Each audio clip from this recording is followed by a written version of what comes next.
biar doa itu diijabah oleh Allah, ini penting banget nih. Jangan pernah makan atau minum sesuatu yang Allah haramkan. Itu mutlak. Gimana pun kita teriak-teriak di depan pintu Ka'bah, kalau di dalam darah dan daging kita ini tumbuh atau mengalir makanan dan minuman yang Allah nggak ridhoi, suara kita itu mute, nggak kedengaran. Di telepon kita telepon Allah, tapi teleponnya di silent, nggak kedengaran. Kenapa nggak kedengaran? Soalnya kita pakai opsi silent tadi, dan opsi silent itu gara-gara kita makan makanan yang haram atau syubhat. Jangan pernah menggadaikan doa-doa teman-teman dengan harta yang haram walaupun berlimpah. Jangan pernah menggadaikan. Karena kalau kita sudah sampai membuang kesempatan diijabah doa, kita nggak bisa ngapa-ngapain lagi walaupun kita punya dunia dan seisinya. Ini kalau pilihan ya. Nah, ada pekerjaan tapi syubhat atau haram. Cuman resikonya Allah nggak mengijabah lagi doa kita.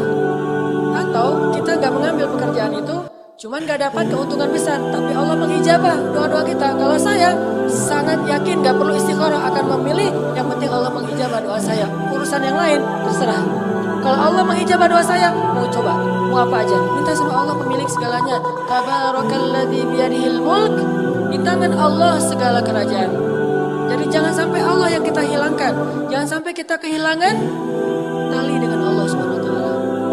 Dan salah satu penghilang tali hubungan dengan Allah itu makanan dan minuman yang, makanya Nabi pernah mengisahkan ada seorang laki-laki Yahudi melakukan perjalanan, di tengah jalan dia ngelihat ada orang yang lagi makan babi guling, barbecue, harum gitu, tapi makanannya babi.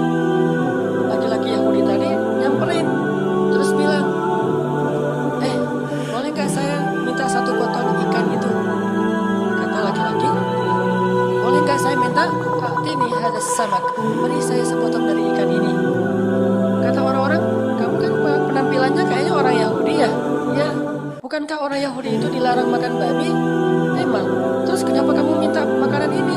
Kata dia, yang minta babi siapa? Kan saya minta ikan. Kata orang Yahudi. Tapi nunjuknya ke arah babi. Itu namanya hilah, mencari-cari celah untuk mengubah hukum yang haram menjadi halal. Salah satunya dengan mengganti nama. Makanya Nabi bilang di dalam hadis, ada juga di Riyadhus Shalihin, janganlah kalian menamai khamar dengan karom. Karom itu mulia artinya, namanya keren.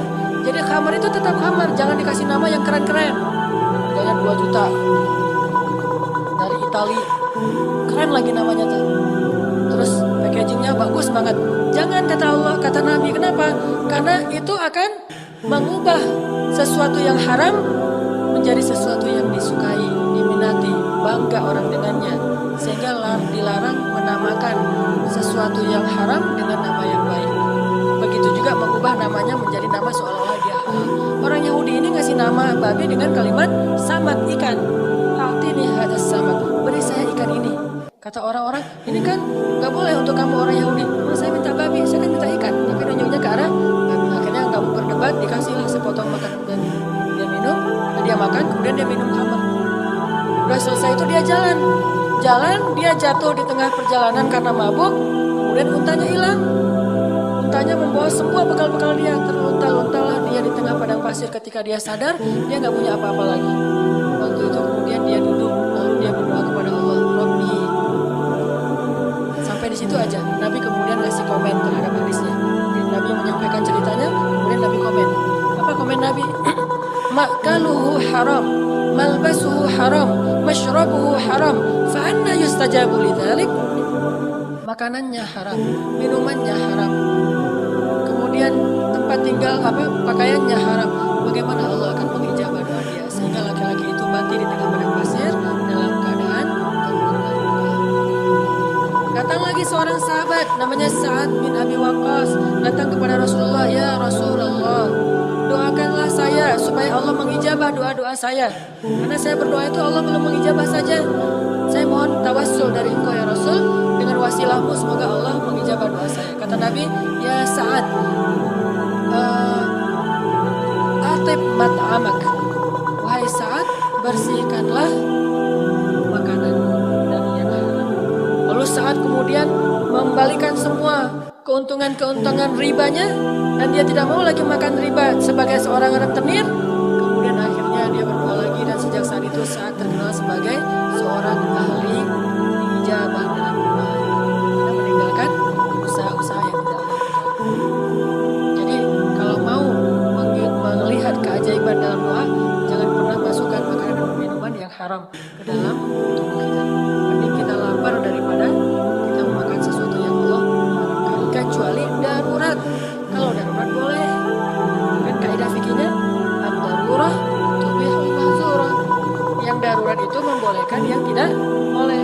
Kita kelaparan di tengah hutan, nggak ada makanan kecuali maaf tadi babi misalnya, maka boleh kita makan babi, tapi jangan digulai, di sate, di segala macam. Ada yang di dendeng gitu ya, disimpan. Ada yang sampai dikalengin. Buat apa? Buat nanti kalau lapar lagi. Enggak, makan darurat itu hanya untuk menghilangkan rasa lapar yang sangat. Kalau udah hilang rasa lapar yang sangat, udah agak nyaman, udah tinggalkan itu. Begitu juga dalam urusan yang lain.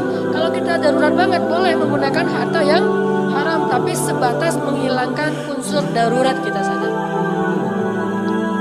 Anak sakit, nggak punya uang sama sekali, pinjam ke teman-teman, nggak ada yang bisa nolong. Akhirnya terpaksa kita menggunakan sistem-sistem yang Allah nggak ridhoi.